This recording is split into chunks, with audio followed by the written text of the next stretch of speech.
All right, ladies and gentlemen, that was a wild game. Kansas and Cincinnati combined for more offense than any game in college football so far this year.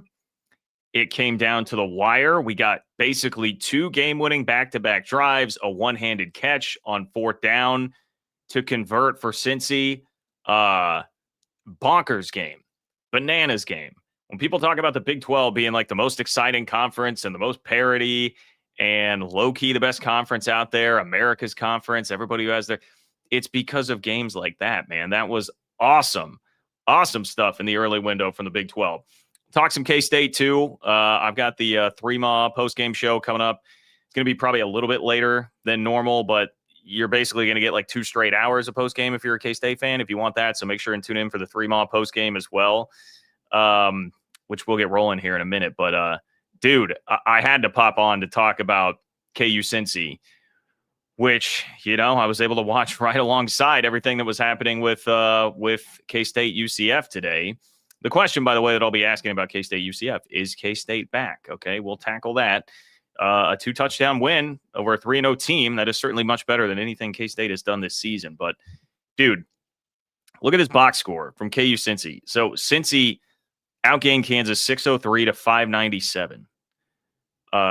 Brendan Sorsby threw for 388 yards. Jalen Daniels threw for 445 yards and 4 touchdowns and lost. Okay.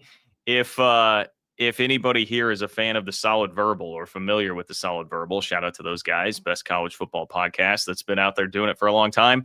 They always have the in a losing effort sound that plays. I mean, Jalen Daniels, ultimate in a losing effort today. Not only 445 yards, 4 touchdowns, but the game-winning drive. I mean, the guy put together the game-winning drive. Now, I did say when Kansas scored, that's actually advantage to Cincinnati that it happened the way that it did because they got to preserve one timeout. And also, they get the ball back with plenty of time. Like the worst-case scenario for them was going to be that they were going to get another 2-3 plays off there before actually getting in the end zone because it felt like an inevitability that they were going to score. However, I guess it is worth pointing out, and Scott Satterfield pointed it out after the game, that in a game like this, obviously turnovers are key, and Jalen Daniels did have the one turnover when the ball got jarred loose at the 1-yard line, since he didn't wind up scoring off of it, but that wound up being just enough to be the difference in the game. The fumble lost by Jalen Daniels down near the goal line. So you got to give Cincinnati's defense credit for that. I mean, I'm not sure either one of these teams has a very good defense after watching that display, but Cincinnati's defense did make the one play to really help out Brendan Sorsby.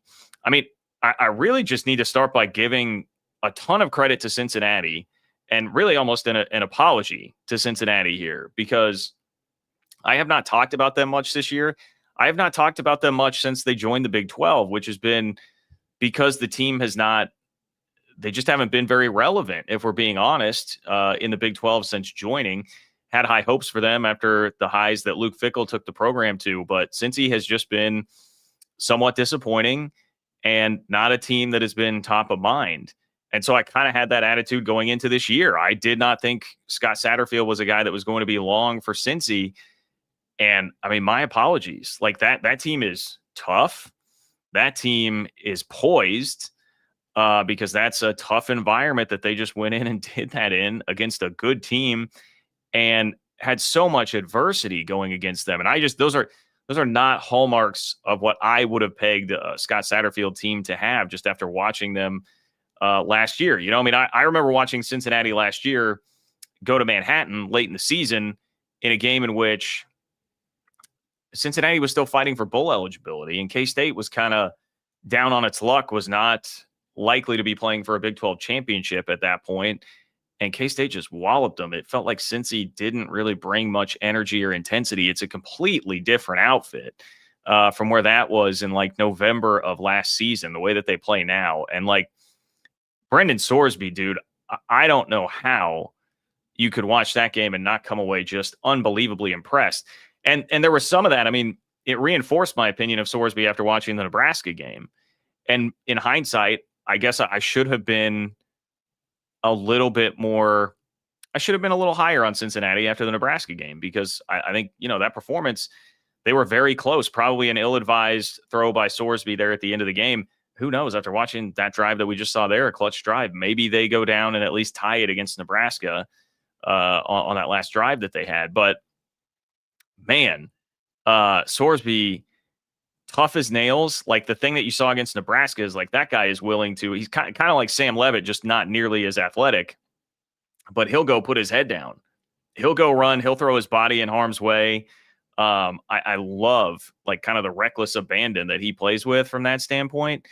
So I was impressed against Nebraska with that, but it was like, the passing offense obviously just wasn't there. I think they didn't throw for 100 yards against Nebraska, if I'm remembering correctly. So I was kind of like, okay, like the offense is limited, but Sorsby is a guy he's going to give max effort. Well, today you got max effort plus obviously the passing game is working. Now, I don't think Kansas has a very good defense. Okay. So that was exposed against Mizzou when, Kansas was right there in the fourth quarter, but they did give up almost 600 yards of offense. So the KU defense is it's become abundantly clear. That's what's going to hold this team back. And I think that's what's going to keep this team from being a legit contender, like a Big 12 title contender, playoff contender, that sort of thing. Just don't have the horses on defense, even though that offense is very, very good. But still, world of improvement from what we saw offensively today from Cincinnati compared to what I think most people saw against Nebraska, which, quite frankly, is the last time that we saw more than just a couple scattered highlights of Cincinnati because of who the opponents have been since then. So I had been lulled to sleep. I looked at the line of this game being like 5.5, KU minus 5.5, and I thought, I don't know. That's tempting. I'm not somebody who does a whole lot of sports betting, but I'm like, that's tempting to go hammer because it feels like Kansas at home would be a sure bet there, but not at all. And you could tell from the jump, man, the way Cincinnati was moving the ball, that it was going to be a problem for the KU defense this entire day. And, just some Herculean plays from the guys around him too. Joe Royer, I know, only had 2 catches, but the 120-yarder that he had to convert, was that a third down? Going upstairs, catching it, throwing his body in the way, getting hurt when it happened, but that was an unbelievable play. And then obviously the one-handed grab too. Was that Noah Jennings, I think, is who had that for Cincy? Cincy fans in the comments, you can remind me of that there. I apologize for not knowing the receiving core well enough, but incredible play. And again, Sorsby for being poised, not backing down after almost throwing a pick, after having the huge play that got called back. And I'm seeing all the comments about the officiating. Let's get into it, because that is a part of the adversity that Cincinnati had to battle through today. You watched that game and it felt like, I know Kansas fans are going to roll their eyes and say, oh, well, here's the K-State guy saying this. I feel like taking a pretty objective look at that. Every time Cincinnati had a big play, it was getting called back. And it just didn't matter because they kept pressing forward and they would score. For a while there, 3 of the touchdowns got called back. I think they still wound up scoring on 2 of them after that, right? Cincy just kept coming and kept coming and kept coming. But it did hurt on the goal line, right? You have the holding call, which I certainly see why that's called holding. I feel like there may be instances of that happen that don't get called super consistently, but you can't, Sorsby was right in his interview he did with the TNT crew after the game. You gotta let him go there. Like you can't get the holding call at the 1 or the 2 yard line, wherever it was inside the 5 for Cincy. But that wound up being a big call. That cost them some points. It certainly was bang bang on the illegal touching where the DB is kind of forcing the receiver out of bounds. It's close, man. That's close. I understand why it's called, but I think you can certainly make an argument that there was a little bit of contact there and that there was not really much room to run or much room to do anything. So he also did take a pretty circuitous route once he got out of bounds and really looped around. So but it's another 50-50 call. And that's after that one happened after the one that made draw the most attention was the spot on Jalen Daniels' 4th down quarterback sneak, which, whatever. My opinion, felt a little generous to me. That felt like a generous spot. And it was just like bang, bang, bang, all these things happening back to back to back. In a little bit of a way, it was kind of like last night with TCU, where I feel like Sonny Dykes was kind of feeling the same way. I feel like Sonny Dykes was like, look, man, this has been like back to back to back calls against us. And well, one of them may have been legit. The flag came in so late. It's the compounding of all of it. So yeah, Cincy fans, that was my take on it watching. I felt like Cincy is just like every time there's a big play, something's getting called back. Some flag is there. You're like double and triple checking when they score the eventual game winning touchdown. Like, all right, did this one get called back too? Oh, you guys are right. The punt return. Yes. I even forgot about the punt return. Yes, I did forget about the punt return. That one felt a little weak too. And that wound up costing Cincinnati 4 points. So yeah, Cincinnati fans have plenty of reason to be frustrated with that. And in that respect, I mean, I do feel like you look at it, if you're a Cincy fan, like, hey, that's kind of a ball don't lie game. That's a little bit of a ball don't lie game by the end of it, where you're like, hey, that's why our guy Noah Jennings is able to reach out and make a one-handed catch. I mean, that's why Brendan Sorsby's the ball that got tipped up in the air. That's why that didn't wind up as a pick, because that's kind of the axis tilting back toward us, the axis of chance or 50-50 plays tilting back toward us after everything that had happened so far. So, man, just kudos to Cincinnati. Like, I could not be more impressed with the resolve, the toughness that team showed, and obviously the offense, and just where the team and program appear to be headed, when I and basically everybody had kind of written off the Scott Satterfield program for dead. So, I mean, look, Cincinnati fans watched last season. They know that it's not over from here, and you need to finish strong after a strong start. We did, in fairness, see this last year out of Cincinnati, a strong start, not a strong finish. All right, you're only 3-1. The next game is against Iowa State. Okay, so that's going to be really tough. After that, UCF and Baylor. I mean, or UCF and Oklahoma State, rather, before you play Baylor. Arizona's still on the schedule. So, I mean, you're definitely looking at 3 games that are very winnable to get bowl eligible. And then if you can pick off another 1 or 2, be like an 8-4 team. I mean, that's definitely, I will, if you go beat Iowa State, which will be an awesome opportunity next week, then I'll start believing, okay, this team maybe can be a contender to get to Arlington. That's going to be a different bar, I think, than Kansas was today. But this definitely raised the bar to me in my mind of being like, all right, dude, Cincinnati could be like an 8-4 team here this year, when I was thinking more like 6-6 type of team for Cincinnati. So that's where I'm at. And like, for Cincy fans, like, I just feel good for Cincy fans. Got to know some of you guys early on in the days of the 3 AAC schools and BYU being added to the league. I got to know some of you guys, and I feel like I just haven't seen as many around, which, like, I get. We haven't been talking about Cincinnati a whole lot because, like I said, the program just hadn't been in a spot where many people were talking about it or paying much attention to it. But you got my attention now. After today. Here we go for anyone who might be doubting my thoughts on the officiating. By the way, as a KU fan, the punt return call was awful. So there we go. But yeah, now I'm really looking forward to that game next week. Like, at beginning of the year, or even like a couple of days ago, you would have looked at Iowa State at Cincinnati next week and been kind of like, meh, okay. But now you're like, all right, dude, like that's gonna be a ball game. That'll be a ball game. I'm sure our friend FPI hasn't. Well, maybe it has updated already, because I'm looking at FPI, ESPN, or at least ESPN Analytics here.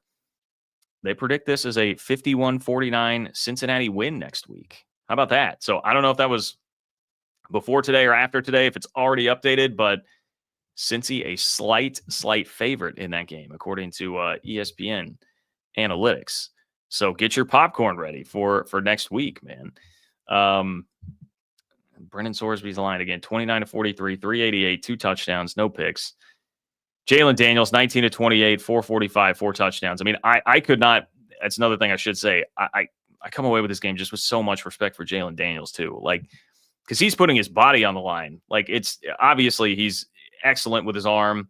He looks as sharp and dialed in as really, I think, basically any time in his career. Even that stretch at the beginning of the 2020, what was that, 22 season? Yeah, been a while. The 2022 season when he was drawing some Heisman hype and they had College Game Day there and all of that. I mean, he looks every bit as good, I think, as that right now. Plus, carrying the ball 14 times, 55 yards on the ground. He's taking hits. You don't really hold your breath as much anymore when he is. And after all the injury stuff that he's been through in his career, I admire the toughness that he plays with right now. I loved seeing they had the cutaway shot to him between the third and fourth quarter where he had the whole team huddled around him and was firing everybody up. Like, you got to respect the guy, heart and soul of the team, heart and soul of the program, who has been, the catalyst really in getting that thing turned around. I have immense respect for him, and it's in a lot of ways a shame that he's not going to have a better defense this year to back him up. Look at Emmanuel Henderson had 214 yards receiving, 2 touchdowns today as well. LaShawn Williams, solid, running the ball 10 for 64. So some notables from that game. But yeah, you just wonder about with Kansas, how much is going to be possible this year with that defense. I thought the defense, Bo Prabula has been really good for Mizzou. I just kind of thought, well, Mizzou's got a pretty good offense. That's a good team, legit top 20 team. Kansas's defense should be okay for most of who they're going to see in the Big 12, but now you really got to wonder. Kansas should win next week at UCF. It's going to be tough sledding at Texas Tech. They certainly look much better than K-State and Oklahoma State right now. They're better than Arizona. They'll go to Arizona. There's a lot of meat on the bone left on this Kansas schedule, but then 3 games. Now you look at like Texas Tech, at Iowa State, Utah, and kind of think those games look like they may be difficult, but we'll see. Lance Leipold's a great coach. They've got time to try and get some things figured out. So real quick, let's check in with my guy, Eddie. Eddie, appreciate you, my friend. Thank you for being here. Eddie says, hi, bro. Finally a good K-State game. Congrats, Cincy. Looks good. Houston 4-0. Let's see what happens in the later games. Boy, yeah, the Houston game, because of the timing, have not had a chance to talk about the Houston game at all. And frankly, because I was getting caught up, making sure that I watched all of Arizona State, TCU last night, I have not had a chance to see much except the last overtime. Like I saw the overtime last night, but I have not seen much of anything else. Felt to me like, classic sort of trap game where Houston is getting a lot of buzz. They're getting a lot of praise. And now suddenly you're going to play a winless team before you have a monster game with Texas Tech. Monster game. That's the classic look-ahead scenario. Well, everyone is telling you you're awesome. And to be able to survive that, you just count your blessings and you run the hell out of Corvallis, Oregon, and don't worry about that or don't think about that ever again. That, without having seen the game, I will preface that by just saying, that's my take without really having seen the game. But that's what I would say about the Houston game. You just sprint out of there, right? You sprint out of there like you're Usain Bolt, take the win, don't ask any questions, and go play Texas Tech. Stealing that thing, man. Stealing that thing. So congrats to Houston. I'm sure that was a very stressful and very late night because that game got over late. Anyway, so Eddie, thank you. Thank you, sir. Appreciate you being here. Appreciate your contribution to the channel. Thank you for the congrats on the Wildcats as well. Okay. So as I mentioned, if you want more in-depth K-State pregame, make sure you check out the 3 post-game show. You can find that on YouTube. We'll be going live probably within the next hour or so. Yeah. So is K-State back?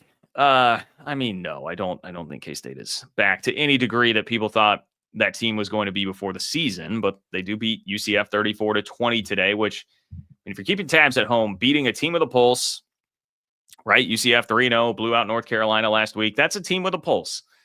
Beating a team with a pulse by 2 scores, market improvement from where this team had been over the first month of the season, where, yesterday I threw out the tweet, but you're looking at Army, who lost by multiple scores yet again this week to East Carolina. Army's only win this year.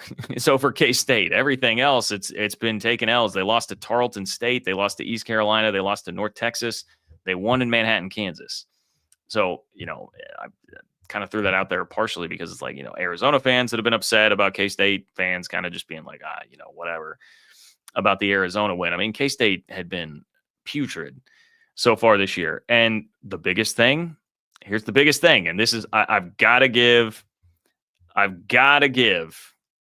lot of credit to the coaching staff and the team for holding it together because, I mean, I think a very apathetic attitude about the fan base, people talking about Colin Klein, people just packing it in on the season, people talking about, okay, this is a fourth.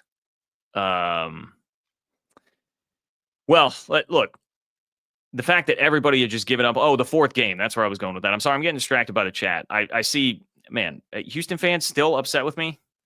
Jack, come on, man. You're upset with me because I went to a concert last night. I came back and I grinded Arizona State TCU until 2 a.m, my friend. I'm sorry that I figured you guys would take care of business at Oregon State. So it was a little higher priority to watch TCU Arizona State. My bad. Anyway, for K-State to keep it together, when you're at the 4-game mark and everybody's talking about, like, are guys going to play? Are they going to redshirt? Like, through a bye week, they kept everything together. They got Dylan Edwards back, and they got the team playing with a ton more energy, man. Just a lot more energy. Actually flying around. I know people kind of scoffed, but we heard about, like, literally watching tape this week of celebrating, like, or lack thereof throughout the season, just not enough enthusiasm on the sideline. They got a sideline warning, okay? They got a sideline warning for celebrating an interception too hard, which that was music to my ears, seeing that flag come out, because there had not been enough of that this year. And they clearly played with so much more energy, enthusiasm, effort. The defense was flying around. It looked like a competent team. Now, the defense also got gashed for a ton of big plays in the second half, especially Taven Jackson finally started to figure some things out. And so, there are still big issues. Like, they give up way too many big plays. The offense is still inconsistent, but you do see how much of a difference Dylan Edwards makes being back. Dylan Edwards being back makes a massive, massive difference. I think the offensive line has had its problems this year. It still is not a good to great unit, but they certainly can look average when Dylan Edwards is back out there in the game and he can pop. He had the one that he popped for 75 yards. That's a play that anybody else in that backfield, it's about a 10-yard gain and they're not getting to the second level like Dylan Edwards was able to for a touchdown. And that makes a monster difference in terms of how things look offensively. So, Dylan Edwards had 20 carries for 166 yards and a touchdown. I do think, in fairness, we've got to cut the team a little bit of slack for that. You played a month without Dylan Edwards at all. And the rest of that running back room just it's very average at best. And I that's just objectively watching that. I don't mean to be harsh, but there is a monster gap between Dylan Edwards and the rest of the running back room. So that really helped. Avery Johnson ran a little bit more. He stuck his head down a little bit more when running. They got him on the edge, trying to run a bit more. I think it was better offensive game plan. They tried to get creative. They used Blake Barnett a little bit to run the ball. Maybe a little too creative sometimes. The Lincoln Cure double pass did not work out very well, but I appreciate the effort with that. It was a step in the right direction. Okay. It was definitely a step in the right direction for K-State across the board today, but no, it's not like fixed. They're not snapping their fingers and becoming a Big 12 title contender. I know the broadcast was making that point. Like, well, hey, they still have only lost the one Big 12 game to Iowa State. So they got to show a lot more before that, but this is a necessary step. If they were going to wind up having a respectable year, this was a necessary stepping stone sort of game to have. So I would put it that way. And the first building block of it, and the reason K-State had looked so bad and it had just been so frustrating and so, just maddening. Had been the fact that they just had not played with energy and effort and intensity. And that was definitely there today. That was definitely there today. Defense forced a couple of turnovers. It was great to see Gunnar Maldonado make a play because I think it's been a tough road back for him from injury getting started this season.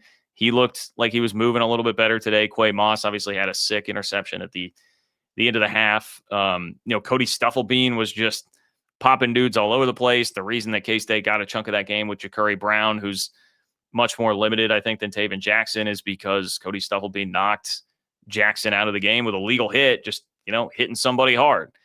And ironically, in the offseason, that was a guy I think most of us were looking at like, yeah, I mean, okay, Cody Stufflebean's there, but like we're excited about all these other dudes. Well, Stufflebean's the guy that may not have the high ceiling that we see with some of those other guys, but he's out there grinding and hitting people. And the defense needs more Cody Stufflebeans, quite frankly, right now with what they've been this year. So that's how I would characterize what K-State did today. If they go win in Waco, now maybe we can start talking about, okay, like, does this team have a chance to be like legitimately frisky throughout the season? For now, it's like, all right, this play, they played today like a competent football team.